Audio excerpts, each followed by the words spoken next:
Olá, eu quero conversar com vocês agora sobre uma figura muito importante na perícia judicial do trabalho. O assistente técnico da perícia judicial do trabalho. Quem é essa figura? Quem pode ser o assistente técnico na perícia judicial do trabalho? O que faz o assistente técnico? Quanto ganha o assistente técnico? Muito bem. Então, tudo começa lá na primeira audiência na Justiça do Trabalho, na reclamatória trabalhista, do empregado que pediu o adicional de insalubridade. Por exemplo, pode ser insalubridade, periculosidade ou indenização por doença e ou acidente do trabalho. Mas vamos focar o nosso exemplo na insalubridade. Naquela primeira audiência, o juiz questiona o advogado, o representante do empregado, né? O advogado do reclamante. O juiz pergunta: doutor, vejo aqui que tem um pedido de adicional de insalubridade. O advogado responde: sim, excelência. O juiz questiona o advogado: doutor, insiste na perícia judicial? O advogado responde: sim, excelência, queremos a perícia judicial. Então, nesse momento, o juiz nomeia um perito. Dependendo da região, do estado onde você está, essa nomeação ela pode ser automática no sistema do tribunal, ou o juiz tem uma relação lá com os seus peritos preferidos e ele nomeia o perito. Muito bem. Nomeado o perito, o juiz dá um prazo para os advogados do empregado e da empresa. Dá um prazo de 5 a 15 dias, depende muito do juiz. Dá um prazo para as duas partes apresentarem os quesitos técnicos e indicarem os seus assistentes técnicos. Mas já vamos começar dizendo o seguinte: a indicação do assistente, cada uma das partes, é um direito, não é uma obrigação. Indica o assistente se quiser. Eu recomendo sempre que a indicação do assistente técnico pode representar o sucesso ou o insucesso da ação. A empresa pode ser condenada por algo que não deve, pelo fato de não nomear um assistente técnico.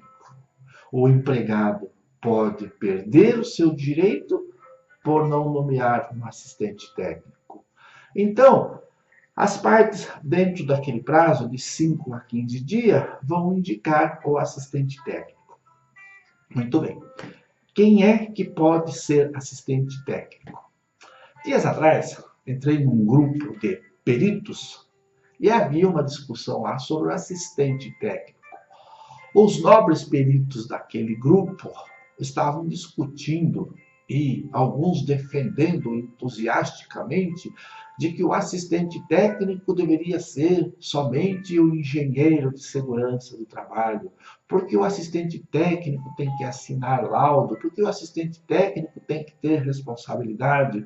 Aí eu entrei no grupo e disse, e digo agora: o assistente técnico pode ser qualquer pessoa de confiança do advogado do empregado ou do advogado da empresa.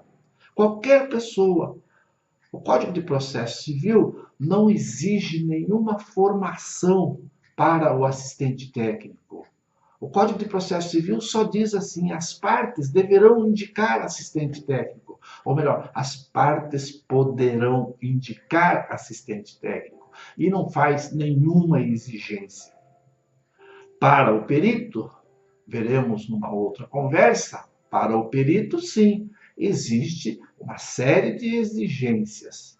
Para o assistente técnico, não. qualquer pessoa de confiança dos advogados. É evidente que quando eu digo qualquer pessoa, obviamente que os advogados vão escolher, se escolherem, alguém que entenda do assunto. Estamos discutindo sobre insalubridade, então, por óbvio que deve ser um profissional da área de segurança do trabalho, um técnico de segurança ou um engenheiro, um médico, um tecnólogo, um enfermeiro, alguém que conheça do assunto higiene do trabalho, segurança do trabalho. Muito bem. E por que é que tem que ser alguém que entende do assunto? Ora, porque esse profissional, o assistente técnico, a primeira atividade dele será, dentro daquele prazo que o juiz deu, de 5 a 15 dias, elaborar os quesitos técnicos. Você quer saber o que são os quesitos técnicos? Sugiro que você compareça a um dos cursos de formação de perito e assistentes técnicos, o curso presencial. Ou então, vai lá no meu site, que você tem também a opção do curso online, ok? Muito bem, voltando ao assunto, então. O assistente técnico, a primeira atividade dele é a elaboração dos quesitos técnicos. Depois, num segundo momento, a segunda atividade é o acompanhamento das diligências periciais. Só voltando um pouquinho, lembrando, os assistentes técnicos serão auxiliares dos advogados, tá certo? O advogado do reclamante indica o seu assistente técnico, o advogado da empresa reclamada indica o seu assistente técnico. Então, os assistentes técnicos são profissionais que vão auxiliar os advogados nas diligências periciais e durante todo o processo da produção da prova pericial. Muito bem. Então, elaborar os quesitos, a primeira obrigação. A segunda obrigação, participar das diligências periciais.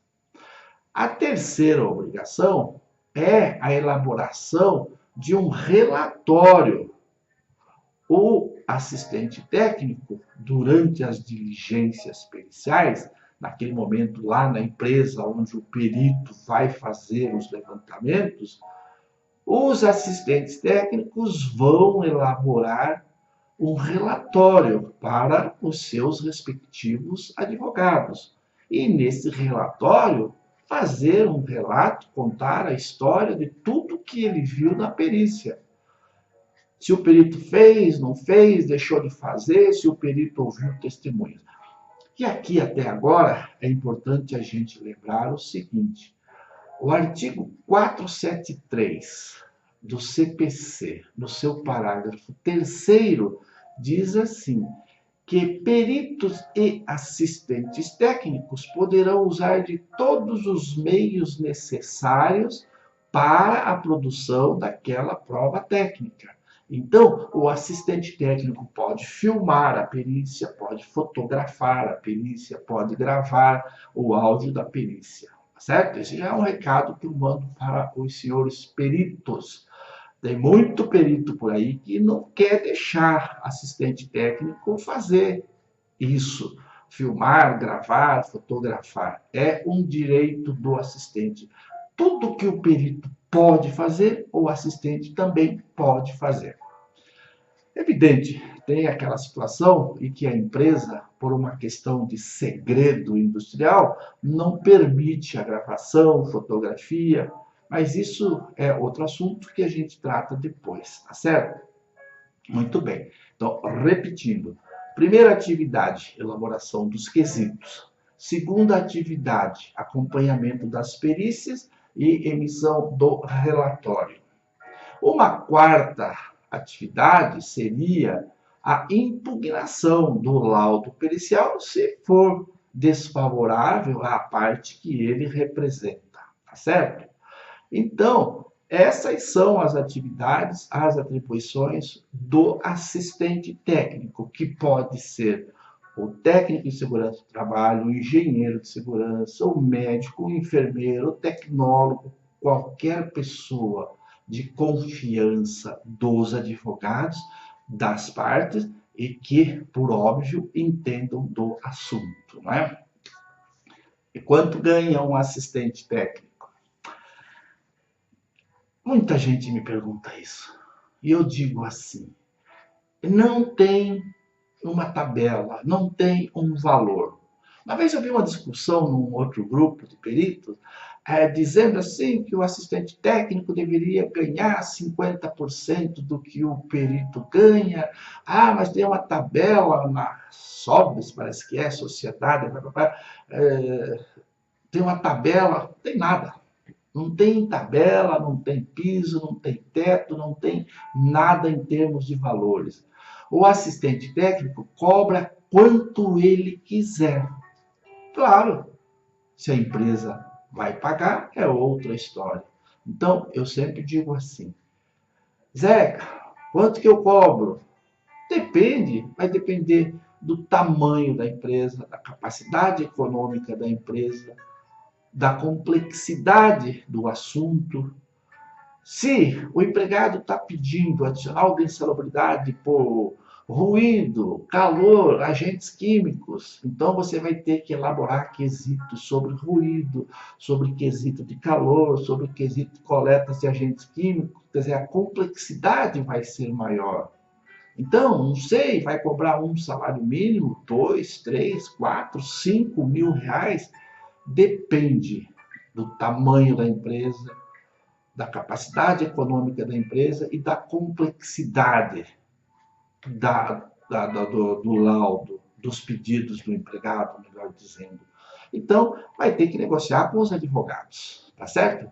Então, esse é o cara, é o assistente técnico. E você quer ser um assistente técnico, você que é técnico de segurança do trabalho, entra lá no meu site, no www.periciasdotrabalho.com.br, clica lá ou em cursos online, você vai ter um curso online onde você vai aprender tudo sobre perícia. Ou então, cursos presenciais, escolha a sua cidade, aonde tiver o curso, e vai lá, vamos nos conhecer no curso presencial. Tá certo? Um abraço, tchau, até a próxima.